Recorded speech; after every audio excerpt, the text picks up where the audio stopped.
My dears, my fruit basketeers, this broadcast is a continuation of the previous broadcast, so you might want to watch the previous one first. Otherwise, on with this segment and on with the show.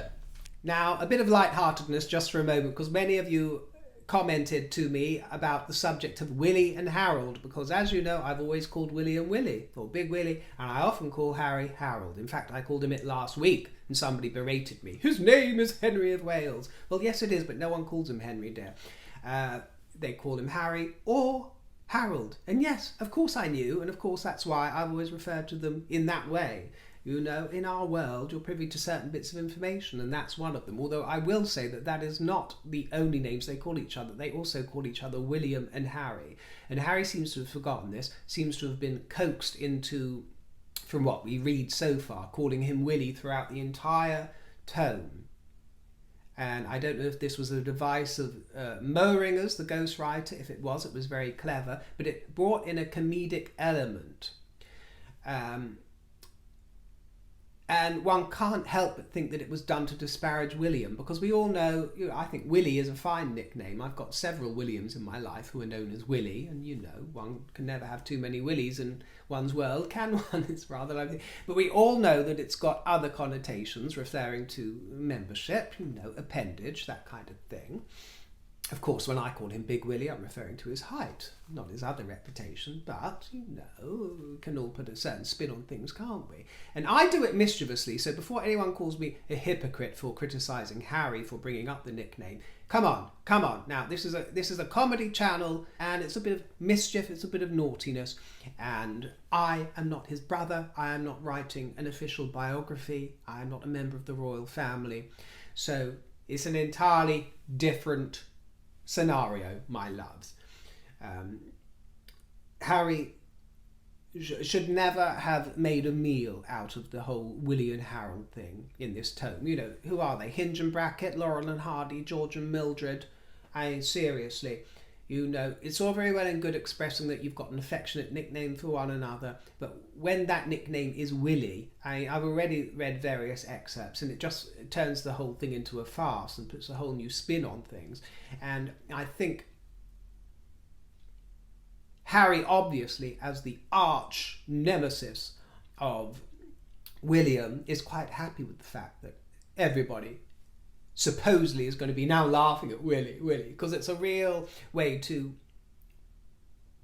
minimise him, isn't it? A real way to minimise his brother and cheapen his sovereignty. But this is the future king we're talking about. But his plans backfired, because actually it isn't denigrating William, it's denigrating Harry, because people are seeing his petulant immaturity. He can accuse William of petulance and scrapping like a child, but, well, if he's guilty of it, Harry certainly is too, because I think it was spiteful of him to make such a meal, and I'm not without a sense of humour, but to make such a meal of the whole Willy and Harold thing during this segment. And by the way, yes, I've always called Harry Harold on this channel, but also that was why, do you remember a few weeks ago we named our new friend here, my new butler, we named him Harold, didn't we? Because I said, with this dandelion affair, he resembles a certain second-hand prince, although you're much cuter, aren't you, Harold, my dear? And much more loyal. He knows his place, you see. He stoops, but he conquers, because he knows his place in the world. Harry never came to terms with the fact that he was a second-hand Susie. Well, actually, I won't say that, because my friend second-hand Susie, as you know, is sublime, and she's a queen of her own making. But the second-hand prince, this second-tier prince, you know, we can understand he struggled with that concept, he struggled with it. Some put the blame at Diana's doorstep, you know, and there are those that say that she raised him without an understanding. She raised him to be equal to William, and it was her fault he turned out that way. But then Paul Burrell was on television earlier today saying, no, absolutely not. And he was privy to a lot of what went on when those kids were raised, and he was around them, you know, whether you love him or loathe him. And I struggle with him sometimes, his disloyalty. But he was around them a lot, and he says that Diana raised Harry to absolutely know that he was there to support William. That was his role. And that was how he was trained by Diana. Also, we're told by Paul Burrell. Well, and also, you know, Harry we understand you didn't get the top job. You want to be leader. Your new Netflix series, Live to Lead, has flopped, unfortunately, because you're not denigrating the royal family and it's no one's watching. Netflix must be noticing. Apparently it hasn't made the top 100. It's flopped. Because no one wants to hear any of your other boring productions. All they want is the tome and any other besmirchments about the royals. That's what sells, and you know it. But despite the fact that you say you live to lead, and by the way, I've only ever seen that written down. Perhaps it should be not live to lead, but live to lead. Live to lead. I think that would be more appropriate, a sort of alchemy in reverse. But there are worse things in life. You could have been a courtier. You could have been a footman. You could have been Paul Burrow. You could have been a valet. You could have been a groom for the horses. But my dear, the role that would really have suited you would have been footman of the stool, or master of the stool. Isn't that what it was called? You know, the attendants in the days of King Henry and the like that used to have to sit there, literally by the stools, and the master of the stools would actually sit with the king as he did his stuff in a bucket. I don't want to be too vulgar here, but did his stuff, his manure, created manure in a bucket, the king's manure, and he would inspect the royal orifice for any damage afterwards, apparently wipe it up, and then he would actually go through the contents of the king's manure to check on the king's health. And if you think I'm making this up, Google it. It was all a thing. You could have been that, Harry. So your lot in life wasn't that dreadful as a spare. Your lot in life wasn't that dreadful as a spare. He could never seem to come to terms with it, could he, my dear? Humiliating. The whole thing is humiliating. Now, I don't want to get too much into this fight at Nottingham Cottage that we hear. I might discuss it a bit more in the next broadcast. But you've all heard about this fight, this episode where William grabbed him by the necklace and snatched it off, and apparently he fell and cracked his back on the dog food bowl in Nottingham Cottage. And I'm only bringing this up in regards to the whole Willy and Harold thing, because this didn't ring particularly true to me, because or it rang strange to me, because apparently it was after this encounter, this fracas, that Harry said something along the lines of, you attacked me, Willy. William turned round to him and said, I didn't attack you, Harold. That was the quote. I didn't attack you, Harold. Now, the fact that he used Harold, if that is true in that moment, indicates to me that one of two things. Because if it was a genuinely serious moment and it was a violent physical altercation, I can only imagine, of course, that William would have used Harry's his proper name, not Henry, but Harry. He's always been known as Harry. No one's ever called him his formal name of Henry. He would have called him Harry, in my opinion. I find it a stretch to see that he would have used Harold in that circumstance. So if he did use it at that time, when he said, I did not attack you, Harold, he was either, one, being jocular, which suggests to me that the entire incident was a sort of jocular spat, kind of jocular horseplay between brothers.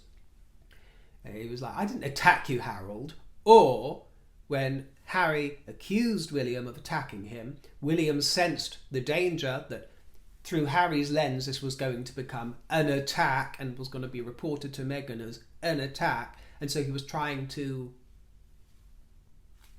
turn down the heat. I wasn't attacking you, Harold. Come on, bro. Let's keep some sense of proportion here. They're the kind of two possibilities that I came to there, if he in fact did use the word Harold at that time. But we all know that what can appear as a nothing incident to most people becomes some big drama when it comes to Meghan and Harry, don't we? It comes some big drama. Harry raced to the telephone to telephone his therapist after this incident. Who knows what he was advised by the therapist? Maybe, however you feel is valid, this was an attack on you. And I don't want to disparage the therapist. I don't know them.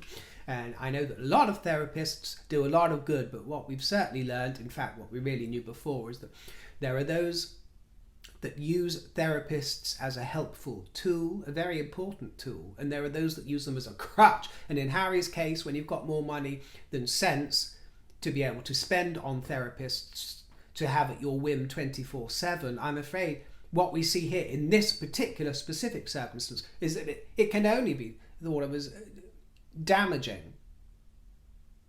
Perhaps that is too harsh a judgment to make. I don't know the therapist, but I can only go on the evidence I see before me, and I see him using them as a crutch, and overstepping the relationship, because it is a mutual relationship between client and therapist that swings both ways, so to speak. And I don't know, there's something feels off, and I'm not going to say the word. No, I'm not going to say the word that I'm thinking. It's too inflammatory. But something has gone awry in that client-therapist relationship, as far as I'm concerned, from the evidence I see before me. And it strikes me as a dependency of a kind, which isn't healthy. At Prince Philip's funeral, he describes a threatening approach made by Charles and William. Apparently, as they stride towards Harry after Prince Philip has been laid to rest, he uses the words in a threatening manner, I believe. Don't quote me, but I think it was the word threatening. And a few people have popped up, I saw some commentators, to say that this illustrates Harry's paranoia, because that's the kind of spin he puts on just two blokes walking towards him. Maybe you felt threatened, Harry, as you always feel threatened, but maybe, just as in the case of Taliban fighters, you bring on the response and the feeling yourself through your own actions. But Charles bemoaned his plight to the two boys after Prince Philip's funeral and said he pleaded with them not to make my final years a misery. My dear boys, my darling boys, please don't make my final years a misery. You've got to get involved with the drama. You've got to love the drama of it, haven't you, my loves? I mean, we're talking about a living, breathing Prince of Wales as he was, but our king pleading with his two feuding sons. It's all very theatrical, isn't it, my dear? All very literary. Don't make him a misery. You almost want him to have a big beard like King Lear or something, don't you? Please, my boys, you take the high road and you'll take the low road. And you'll both meet in Balmoral for ye while the Queen's dying. I get carried away and I digress, my dears. But yeah, and somebody asks him in one of these interviews, will you go to the coronation, my dear, the coronation? The ball is in their court, he says arrogantly. No, the ball isn't in their court. And if it is, if there's a ball in there, your Auburn ball sack, it's because you've hurled it in there. Well, you've thrown your hacky sack into the court, but the royal family don't play this game. William and Charles do not play this tit for tat, back and forth, responding to dramas. No, they never have. Despite all the calls for it, they never have. Just one single solitary statement from the Queen, recollections may vary, was all it took to get the mark of you. Do you see the genius of that statement? To get the mark of you. Yes, it took its time, it took its toll, and it took its time, but the royal family are prepared to play the long game and wait years if they have to, decades if they have to, for the light to reveal what's been lurking in the shadows, which is malicious intent, vulgar greed. And it's not that they take delight in it. This is the other part. Remember, this is a beloved son of Charles. He adores that boy. And grandmother adored grandson. Brother, I'm sure, loves brother in moments.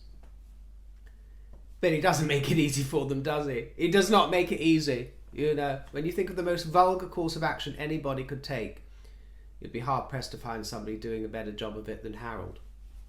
But he is so arrogant, he still doesn't seem to get it through his skull that he can't use this behaviour as a bartering tool. It won't work. It won't work.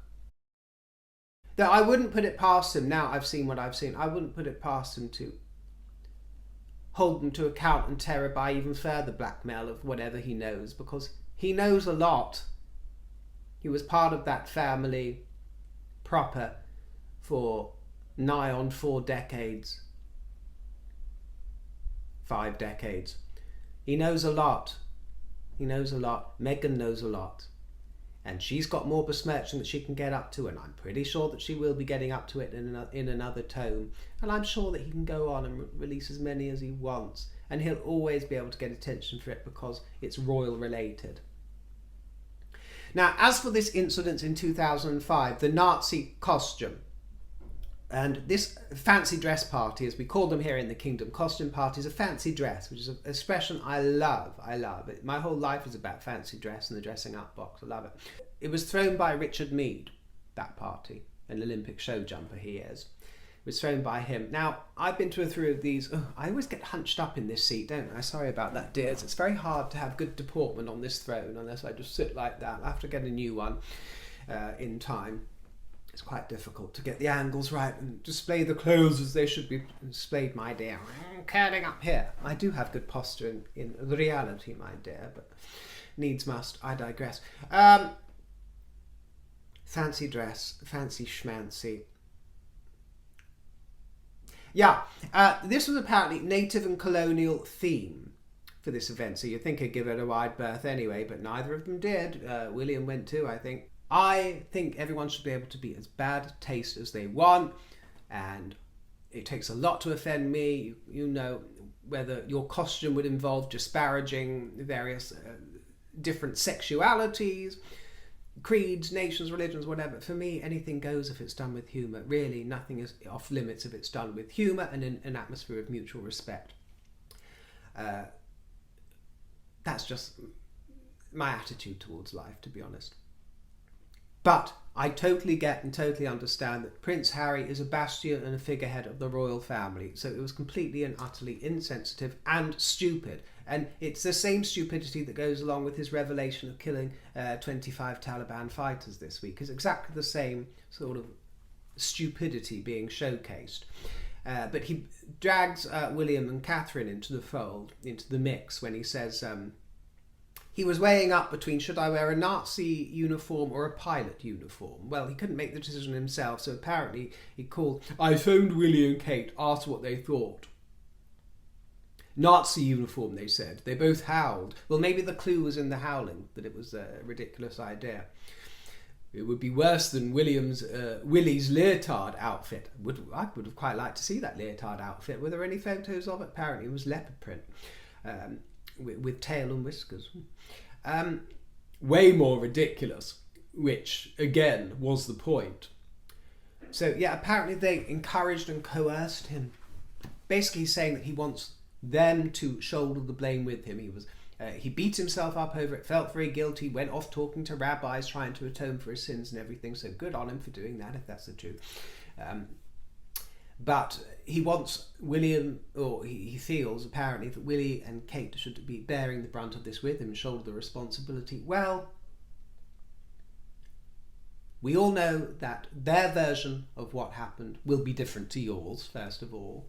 Secondly, it was ultimately your responsibility, your decision, you're the adult. Thirdly, I can understand that it was a different era and there wasn't social media as there is now, and perhaps you thought you'd get away without being photographed. But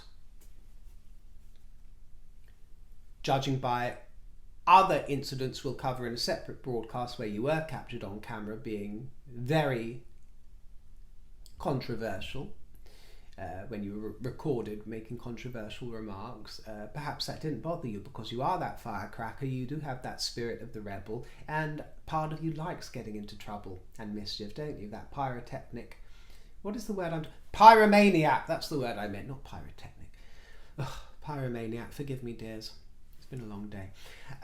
You've got that pyromaniac aspect to your nature, my dear. Just wants to set things ablaze and watch it burn, don't you? And you'd like nothing more than the House of Windsor burning down before you in front of your eyes. Well, I don't know, my dear. I mean, if William and Catherine did encourage you in this, then shame on them. It was absolutely immature of them as well, so they don't get off the hook if it's true. If it's true. They should have known better. But, moreover, you know, at the end of the day, what goes on in your personal lives isn't really that relevant to the British people. You should be able to contain it and understand that you are figureheads for the monarchy. And to be quite honest, you should be prepared to shoulder that responsibility and that blame for your brother, because at the end of the day, his destiny is to be our monarch. And you should be understanding that he is a flawed individual like every other human in the world, but understanding that it fills the imagination of the British public and provides them with a little bit of magic, not to be privy to the monarch's every flaw. And the media will do just fine shining a spotlight on all the members of the royal family and their flaws without it coming from within, without the enemy coming from within as well. You know, so perhaps you could have just taken one for the team, as you did at the time, if it's true that William bore some of the blame for that, although it was ultimately your decision. But you know, there's no point in taking one for the team at the time and then telling tales out of school 15 years later, 18 years later, is there? That's not gallant. That's not loyal. Just as it's ultimately not loyal to serve well among your comrades, by all accounts, by many accounts they adored you and respected you. And then all these years later, you go against your oath of allegiance and put various quarters into danger, all because you can't shut your trap, because you are spewing forth with all this mischief under the guise of purging various sins of yourself, the monarchy, the nation, the race, the empire 2.0, without admitting that really the only ambition is revenge. More than money, it's revenge, isn't it? And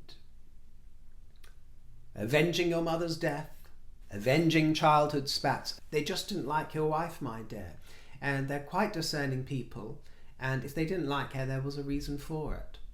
And maybe there's a reason why some people in Meghan's life love her and some people don't. Maybe it's because she shows them different sides of her nature, depending on what they have to offer, depending on whether she can bear being beneath them in the pecking order. Because I saw someone today, and I think it was Paul Burrell, saying that the moment things seemed to go wrong, yes, it was Paul Burrell, he said the moment things seemed to go wrong in Meghan's head was when she found herself landed at Nottingham Cottage, where she was to spend time living with Harry, discovered that it was just a small, rather poky 2-bedroom cottage, you know, large by many people's standards, but not to a royal or to a Montecito.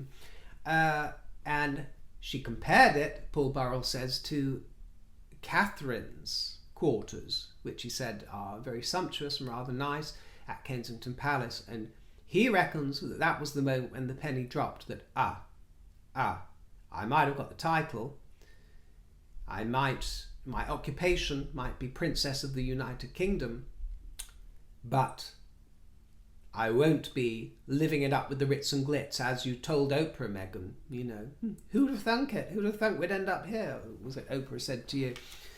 You know, you've all seen the kitchen at Nottingham Cottage. You know, it's not exactly high glamour. Well, that is the life of most royals, my dear. And even the most high-ranking royals, although they live a life in many ways of luxury, they still have to get on with the mundane realities of everyday life. So according to Paul Burrell, that's when everything changed for her, when she realised she wasn't going to live quite in the lap of luxury in the way that she envisaged it, and as she's managed to materialise it in Montecito, you see, with every possible luxury afforded her. So she, in conjunction with her husband, weaved a way of making it happen by being a little earworm in his ear. And he was very willing to go along with it, and I blame him more than her. So don't get it twisted. But there's no doubt in my mind that she was certainly making that siren call, fishy as she is. The mermaid made that siren call. Montecito, Montecito, via Toronto and Tyler Perry. Yeah, she did. That siren call lured him across the waves, didn't it, my dear? Anyway, thank you very much for joining me in this broadcast, my dumplings. I appreciate it very much, and I look forward to continuing this chat in the next broadcast. So enjoy the rest of your evening. If you enjoyed this chat, my tip jar is in the description box below, and I thank you most sincerely. Or you can blow me a kiss, and that'll do just fine. I'll see you very soon, and toodle pip.